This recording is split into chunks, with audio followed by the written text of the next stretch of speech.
மறைந்த பின்னணி பாடகி பவதாரணியின் உடல் சொந்த ஊருக்கு எடுத்துச் செல்லப்படுகிறது. இன்று சென்னையில் உறவினர்கள் மற்றும் திரைப்பிரபலங்கள் அஞ்சலி செலுத்திய நிலையில் தற்போது அவரது சொந்த ஊருக்கு உடலானது எடுத்துச் செல்லப்படுகிறது. கூடுதல் விவரங்களை செய்தியாளர் அன்வர் வழங்க கேட்கலாம். அன்வர் வணக்கம், முழு விவரங்கள் என்ன? வணக்கம் அகிலா. மறைந்த இளையராஜாவின் மகள் பவதாரணியின் உடல் ஆம்புலன்ஸ் வாகனத்தில் ஏற்றப்பட்டு அவரது சொந்த ஊரான தேனி மாவட்டம் பண்ணைபுரத்துக்கு கொண்டு செல்லப்படுகிறது.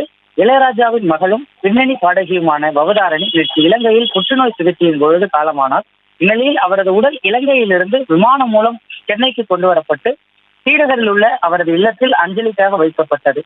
திரையுலகினைச் சேர்ந்த பல்வேறு திரைப்பிரபலங்களும் பொதுமக்களும் நேரில் வந்து அஞ்சலி செலுத்தினர். குறிப்பாக அமைச்சர் உதயநிதி ஸ்டாலின், அதிமுக முன்னாள் அமைச்சர்கள் ஜெயக்குமார், சி விஜயபாஸ்கர், தேமுதிக பொதுச் செயலாளர் பிரேமலதா விஜயகாந்த் உள்ளிட்ட அரசியல் பிரமுகர்களும், சினிமா துறை சார்ந்த இயக்குனர் வெற்றிமாறன், பாக்யராஜ், கிறிஸ்டின், நடிகர்கள் கார்த்தி, விஷால், ஜெய் மற்றும் விஜய் ஆண்டனி உள்ளிட்ட பல்வேறு திரைப்பிரபலங்களும் நேரில் அஞ்சலி செலுத்தினர்.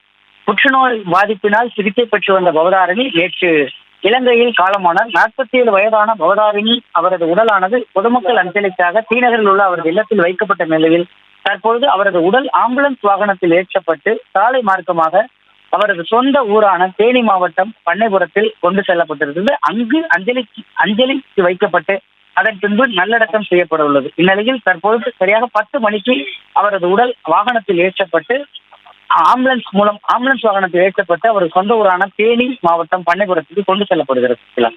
விவரங்களுக்கு நன்றி அன்வர். செய்திகளை உடனுக்குடனும் துல்லியமாகவும் தெரிந்து கொள்ள சப்ஸ்கிரைப் பண்ணுங்க.